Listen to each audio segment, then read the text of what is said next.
Have you ever made a split-second decision out of pure panic and then spent weeks feeling like your entire life was over?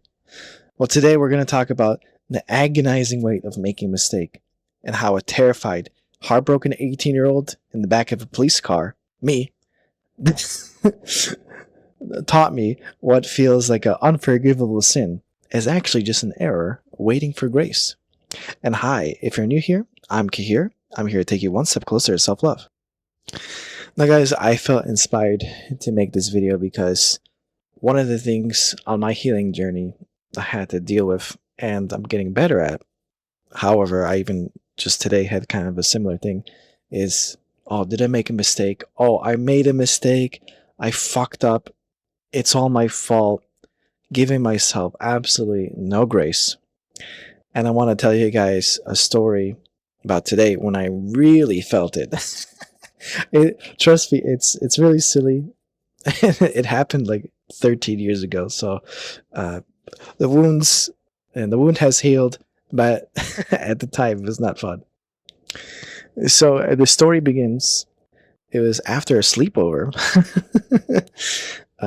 So my best friend Yusuf, he slept over at my house. Played a lot of Halo, talked.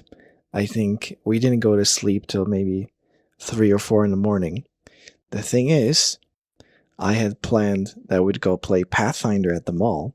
It's kind of the guy I was, and I am. And I think we went there. It turned out they didn't have the session anyway, so we just went all the way there for nothing. And I'm telling you guys, I was super tired. No sleep. Maybe like 3 or 4 hours of sleep. And we're leaving the parking lot. And when I'm backing up my car, I accidentally hit a parked car. I don't think I even left a scratch. Maybe a light dent. No, actually, it was just like I tapped it. I tapped it with my car. But still, legally, you have to give the person information. So this is what I did. I was freaking out because this was the first time anything like that happened. I felt embarrassed. How could I let this happen? I parked in this parking lot where it's far away from other cars. I'm like, how did I let this happen? And I didn't know what to do. And these two ladies actually came up. They drove up to us like, hey, did you know you just hit this car? Make sure you leave a note or else. And that should have triggered something in me. But I called my dad. And he said, well, I was like, hey, I just hit this car. I have no idea what to do. What should I do? Because I was worried. I didn't want whatever insurance to go up, or I was thinking about myself, but mostly about my dad. Like, I don't think I mentioned about the two girls because I was just so shocked, so stressed, so tired. I couldn't even think straight. And he's like, well, did anyone see you? And I said, I don't know. I don't think so. Because the girls left. I think that's also part of the story. 13 years ago, guys. And he said, don't leave a note. It's not a big deal. I did that. And well, I guess those two girls came back. They called the cops and I got arrested, man. Oh, man. And I was also so silly. I parked my car right in front of my house. The cop car just found it like right away. Or they called. I got a call from my brother. It's like, what did you do? A cop came here, and I'm like, oh my god. I had to go back home, put the handcuffs on me. So embarrassing. I was bawling, guys. I was bawling in the car, and I think even some kid from high school that saw me just bawling my eyes out in the parking lot, and for just a very silly thing. But at the time, it was so painful. Also, I want to add, during that time, I also had my first breakup. Like, my first girlfriend ever broke up with me. And I just thought, my, like, oh, it gets worse. It keeps getting worse. How could this happen? It's actually a funny story too, because they take you to the whatever the station, get your information, pictures, and the guy who was doing it, he was a Polish guy. We talked a little bit. That I'm going to Poland next year, and he was like really happy about it. He's like, oh, people make mistakes. Don't worry about it. So that was also good. I called Yusuf, and Yusuf is like, oh, make sure you told me I wasn't involved in any way. It was all you. Which, yeah, it was true, but at the time it was really painful to be like, I wish I heard, hey bro, we all make mistakes, it's all right, you're gonna be fine. I wish I heard that from somebody. I didn't. Or like, well, we'll deal with it. Anything, yeah, it was a silly accident. It was just like, especially hearing from my best friend, it was like a knife in my back, man.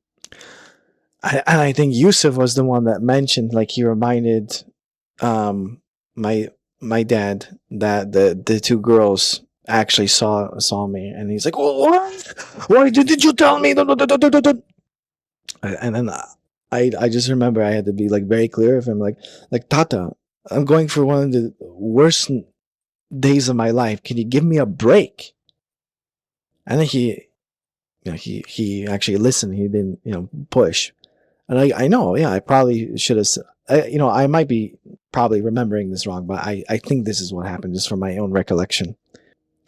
And I just remember just feeling this immense guilt over making a mistake, torturing myself, not giving myself grace. And it just made the situation worse.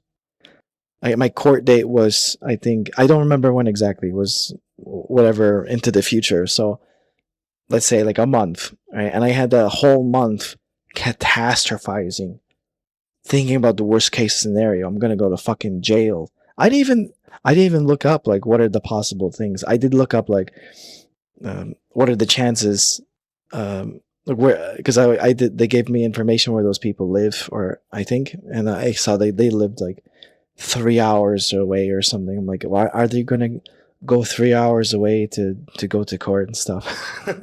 But still, I was in this state of being of total worry, total fear.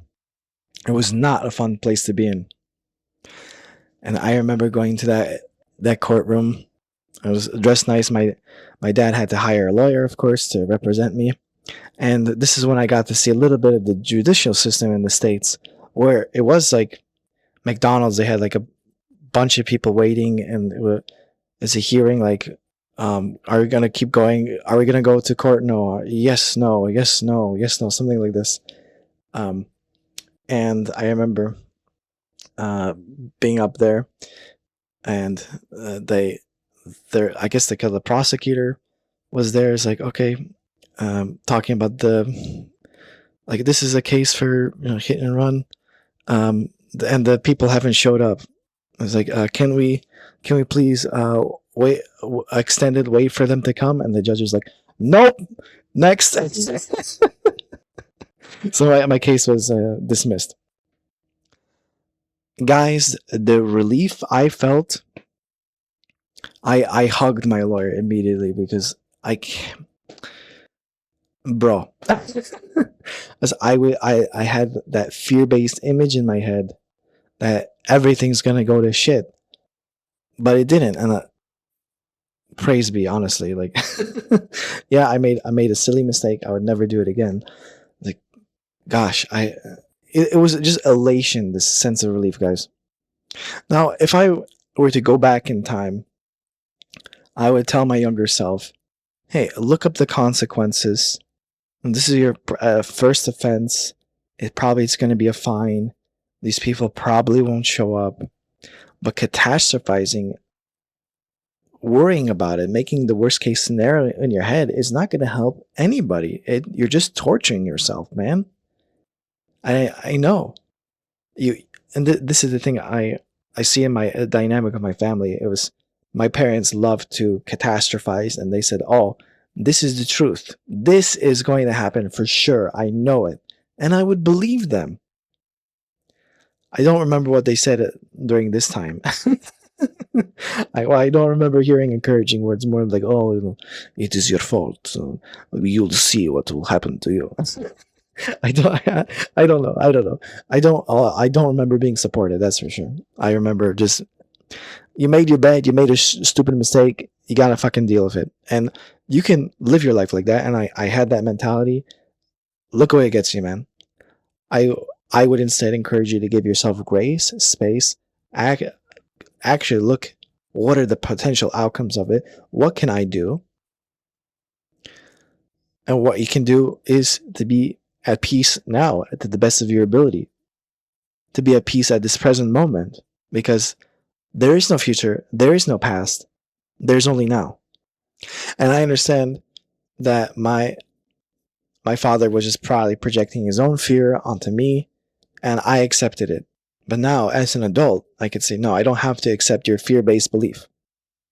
I don't have to think about the worst-case scenario. The core truth is, guys, it's okay that you made a mistake. Mistakes do not alter your worthiness. As you could say, in any case, I'll what your mind does.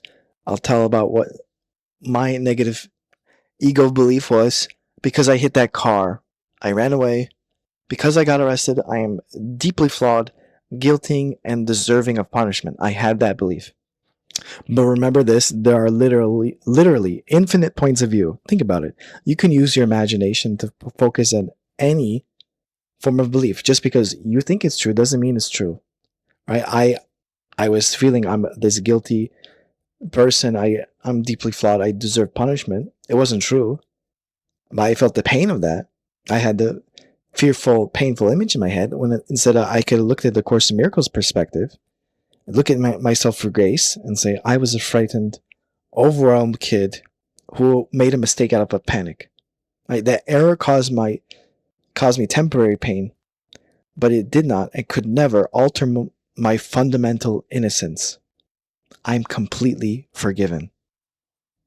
We only condemn ourselves. Basically, what I'm trying to say, guys, give yourself this grace, give yourself this space to forgive yourself. Accept reality for what it is, but give yourself this grace, this forgiveness, and to stop torturing yourself. Alright, I hope you guys enjoyed that video. Please subscribe if you like healing content like this. May the Holy Spirit light up your path wherever it takes you. Take care.